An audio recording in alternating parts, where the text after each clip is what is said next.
আজকে আমি তোমাদেরকে পড়াবো নবম দশম শ্রেণীর যে জেনারেল ম্যাথ রয়েছে। জেনারেল ম্যাথের ত্রিকোণমিতি অধ্যায়ে ইম্পর্টেন্ট যে সূত্রগুলো লাগবে এবং এখান থেকে বেসিক যে জিনিসগুলো জানা লাগবে সেই জিনিসগুলো আমি আজকে এখানে পড়াবো।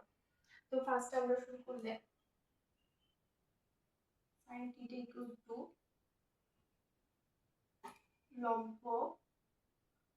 লম্ব বাই অতিভুজ।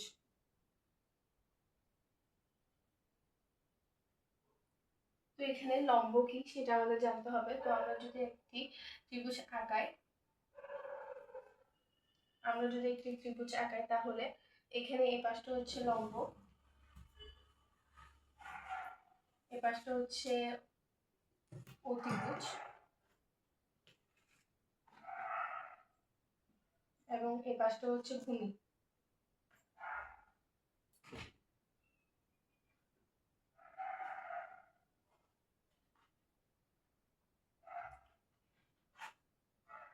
তাহলে সেই অনুযায়ী sin θ = লম্ব বাই অতিভুজ হবে।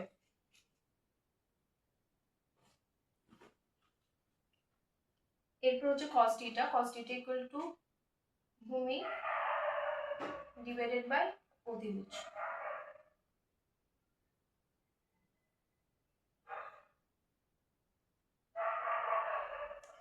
সেম ভাবে তাহলে গেল এই পাশে তাহলে ত্রিভুজ অনুযায়ী লম্ব, এই পাশে লম্ব, এটা হচ্ছে অতিভুজ এবং এটা ভূমি। তাহলে sin θ মানে হচ্ছে লম্ব বাই অতিভুজ এবং cos θ মানে হচ্ছে ভূমি বাই অতিভুজ। এরপর হচ্ছে আমরা tan θ, এবার tan θ হচ্ছে লম্ব বাই ভূমি।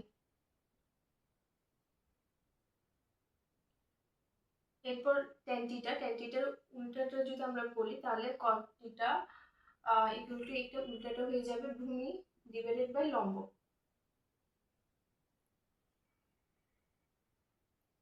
ঠিক আছে, সেম ভাবে যদি বলি সাইনের উল্টা রয়েছে cosec equal to cosec θ equal to অতিভুজ বাই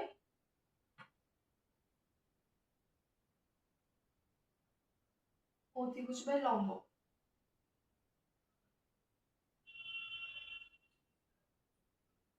এবং cos θ ইকুয়াল টু এটার উল্টা হচ্ছে sec θ ইকুয়াল টু অতিভুজ বাই ভূমি।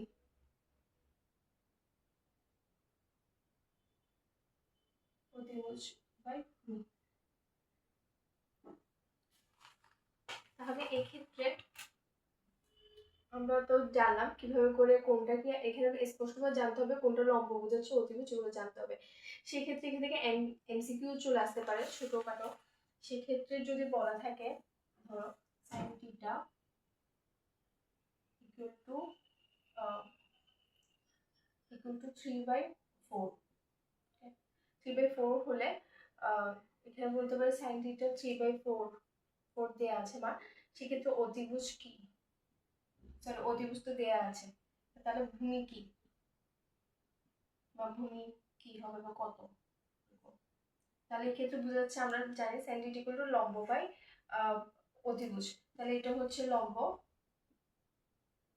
এবং এটা হচ্ছে অতিভুজ।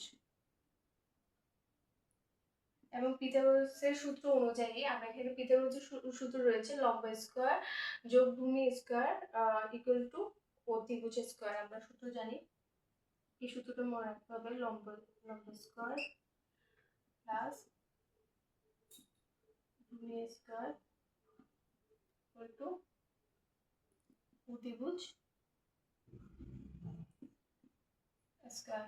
সেক্ষেত্রে লম্ব যদি বলি তাহলে হচ্ছে কত 3 স্কয়ার, এবং আমরা তো ভূমি বের করব তাহলে ভূমি আমরা রেখে দিতে পারি, এবং অতিভুজ হচ্ছে 4 স্কয়ার।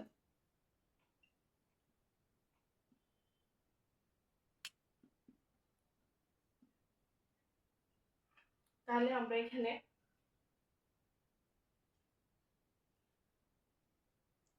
এখানে যদি বলি কি হবে 4 স্কয়ার মানে তো 16 আর 3 স্কয়ার মানে হচ্ছে 9, তাহলে করলে 7। এখন ভূমির মান যেহেতু স্কয়ার রয়েছে এটার পাশে চলে আসলে হবে রুট ভূমি ইকুয়াল টু হবে ধরো অতিভুজ বিয়োগ ভূমি স্কোয়ার দিলাম, তাহলে √7। এখানে আরও যদি √7 করে একটা পয়েন্টের মান আসতে পারে 2.64, অথবা এমসিকিউ অপশনে √7 ডিরেক্টলি থাকতে পারে, না থাকলে ওই 2.64 এরকম পয়েন্টের মানও দেওয়া থাকতে পারে। তো এভাবে করে ছোটোখাটো এমসিকিউ আসতে পারে। শুধু সাইন টিটি = দিয়ে দেওয়া থাকতে পারে এরকম না, এখানে দেওয়া থাকতে পারে কট টিটার মান দেওয়া রয়েছে, এবং ধরো সেমভাবে যদি দেওয়া থাকে কট টিটার মান 3/5 দেওয়া থাকে, সেক্ষেত্রে আমাদের বুঝতে হবে যে এখানে 3টা কি বোঝাচ্ছে, এখানে 3টা বোঝাচ্ছে ভূমি, এবং এটা বোঝাচ্ছে হচ্ছে লম্ব। 5 মানে হচ্ছে লম্ব বোঝাচ্ছে ভূমি। সেক্ষেত্রে এটা তো বুঝে গিয়েছে, মানে 3 বুঝে গিয়েছে যে এখানে এটা মুখস্থ রাখতে হবে কোনটা ভূমি এবং কোনটা লম্ব। এরপর আমাদেরকে এখানে বের করতে হবে অতিভুজ কত। তো এরকম এমসিকিউ আসতে পারে গত বছরে বা গত ইয়ারগুলোতে দেখা গিয়েছে এরকম ছোট এমসিকিউ এসেছে, অতিভুজ কত। তাহলে এগুলোই রয়েছে এখানে। এরপর আরো কিছু ছোটখাটো সূত্র রয়েছে যেগুলো আমরা লিখে দিই।